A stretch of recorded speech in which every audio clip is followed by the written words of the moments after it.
Dear friends good evening जय जगन्नाथ जय मा अन्नपूर्णा।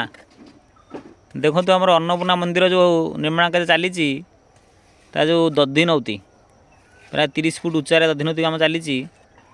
देखु दुई जन कारीगर करणी मुन्नरे केते सुंदर भाव दधिन सजाऊन। देखु माने दुईटा करने माने गोटे दिन लगिगला पूरा केते श्रम दिवस लगे से काम कर। देखु दुई मिस्त्री भाई लगी पूरा जोरसोर कम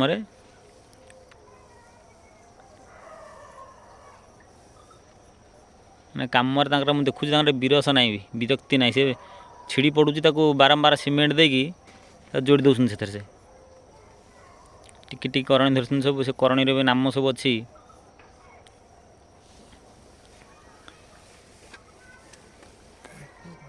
दधिनौतीरा प्राय 10 फुट उच्चा हे मंदिर उपर अच्छी। देखो ये दधिनौतीर भी आम सब जाने दधिनौती बोली कि दधिनौती भितर जिते प्रकार कम हो तार सब नाम अच्छी।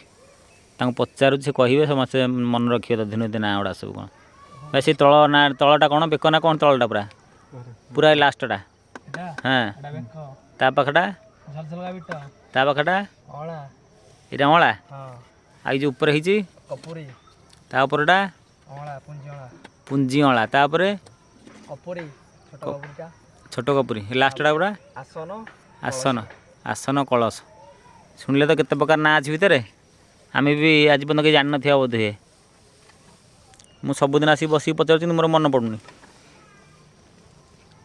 देखु ये आमर यो बिटटा तैयारी होची दधिनौती प्राय 47टा बिट अच्छे गणुलु अँलार जो अच्छी ये टाइप 47टा बिट तैयारी हे 47टा बिट बोधे प्लास्टर करने को प्राय 7-8 दिन लगे बोधे। देखु पचार से मंदिरटा प्राय प्लास्टर सरिया 6-8 मास समय लगे। एवरीडे मुझे अपडेट देवी मैं देखु मंदिरटा केमती माने केवल प्लास्टर मंदिर आज तो सरी जाइए फिनिशिंग काम चलती। देखो केते छोटिया करंट धरिकी ये मिस्त्री भाई चल से मिस्त्री भाई तापर सीमेंट मार्च रफ सीमेंट जो कर कहीं से रोनी एट ए टाइम खसी पड़ू।